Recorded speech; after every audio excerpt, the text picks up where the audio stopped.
Welcome back, YouTube. Finally, I've been waiting to do one of these videos, an AJKO comparison. So we have the original 1985 on the right, and then we have on the left the retro from just a few years ago. I do have laces, but this one's missing a lace. So shout out to anyone that has one replacement lace. I prefer that, white, black, whatever. Anything AJKO original or Vandals, etc., etc. But anyway, I figured I would lace this down to kind of get the same mock comparison from the front end view. First thing you'll definitely notice is the shade of red is definitely different. We have a deeper, darker red on the original AJKO. And on the retro, it's definitely a little more vibrant, brighter, and the key word I think I want to use is lighter. It's definitely a lighter shade. We go up to the tongues. The tongues are about the same height. About the same height. The lettering is a little larger. The weave, as I like to say, is a little looser, a little more spaced on the OG. But definitely you can tell, like matching the canvas, the red canvas, it's definitely the same shade. So there's your lighter and there's your darker. Color change, not much over time when you look at that. You know, of course, things oxidize. These were worn. They are a little, you know, a few dirt spots here and there, but definitely that represents this. That's the original color, and hence here to here. But they did get the, you know, looser weave of the AJKO, just Nike, no air. And again, AJKO, knockoff, cheaper version, airless, all canvas, no leather, okay, except for the swoosh. But anyway, that was the alternative to the Air Jordan 1. So that's kind of the backstory on that. Tongue thickness, nicely padded. This one's a little thinner, just slightly thinner. I think the shape and the way it lays out, just a little more fluid on the OG as well. As you come down to the toe box, you will see a little more of a slope. And here, it's not bad. It's not terrible, but it's just not quite as aerodynamic. The cut on the canvas too with the toe, you see more white. It looks a little larger cut. Again, you have a size difference from 9 to 11, but that's definitely a bit of a difference. As you see the holes here, they are pretty much spot on because the previous AJKO retros, they were much smaller. So this one, they actually got it right, and they pretty much nailed it, you know, with the size of the lace holes. And that was one of the key things I noticed from when I first saw this shoe. Next, we're going to look at the back heel. All right, looking at the heel view, I always had the conception that this retro was a little less padded, like they had this wider flare. Again, this is a size 9 to 11. When I got these and I looked at my black and red dead stock AJKO, I have the OG of that. But I mean, they look really close. The padding is not significantly different. I don't want to squeeze it because obviously you see how fragile it is. But yeah, the padding, the build it's really good. Like I've said before, like this is definitely, like, I know the color's a little different, but it's one of the best retros. Like from top to bottom for shape and construction in the feel, it's done really well. The reds, you can see again, it's really smooth. Really smooth, and then when you get in close, you can see the original one. If you get really close, you can see it almost has lines to it. You can see there's like lines almost that run through all the material. So it's kind of unique, kind of interesting. But yeah, as far as like the midsole, they pretty much got the right molding. Again, I'm pretty sure, you know, you got a little height difference here because it's a size 11, and it is a little taller just because of that. But shape, yeah, I mean, just maybe a little more narrow on the OG around, but I mean, they're pretty good. It looks really nice. So we're gonna go toe to toe next.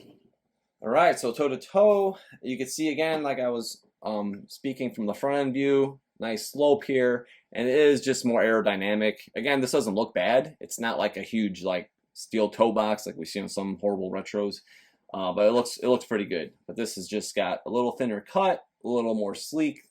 Laying back, again, you can see the red's difference. The swoosh, they got the oversized swoosh. It looks really good. Just something unique about, these are worn lightly, but about the original Jordan 1 and the AJKO, we kind of get the way the layout, the way it's basically constructed. And you see this like on the Retro 85 where everything's really kind of flat. You kind of get a different shape basically from the side panels. That's kind of what I'm trying to point out. But line for line, like, it looks good. It definitely looks like a good, representation of the original. Next, we're basically going to flip them. So we're going to go the heels back so you guys can kind of see the wings logo and the texture of that red. All right, so there's your heel shot. But before, we're just going to show the inside. Since we got the tongues popped, you can see SH Factory 6885. And if you look down, there is no branding. No branding. So AJKO, Vandals, all those non-air models, or quite a few of them, did not have any branding on the insole. While we're here, let's just pop the tongues, and you guys can see made in the Republic of Korea. Very nice. And then we look here, and Jordan Brand basically recreated that with 2011, size 11. And they went a little extra detail. They put Nike. At least they put Air, which is good. So they did their homework, knowing, the shoe that they constructed here didn't have Air in it, so you wouldn't put Air. And here we're made in China, unfortunately. Anyway, so sidebar before we look here, and maybe if I turn them, because yeah, you can kind of see how we'll leave it like this for a second, just so you can see the way, again, this is the other shoe now, so you can see the way the construction, the shape of the panels, how everything's very kind of flat on the retro. Just gives a nice sleek look, and laced up on this shoe, obviously. But midsole width, you can see the midsole width is really pretty much on point. Definitely got a patina to the white canvas. Really clean collars. I've been looking for a pair of these, and usually you see, like, I store these standing up. Like, you don't want it like rubbing or touching or whatever. So this way, I hit them with some ink oil, and they should be A-OK. AJKO. Oh, bad joke. But yeah, they look really good. And if you can just see in the light, you might be able to see those lines that I was talking about. Kind of the slide lines, like the texture of the whole collar area on the AJKO, compared to here, where it's just really smooth, obviously a brighter red.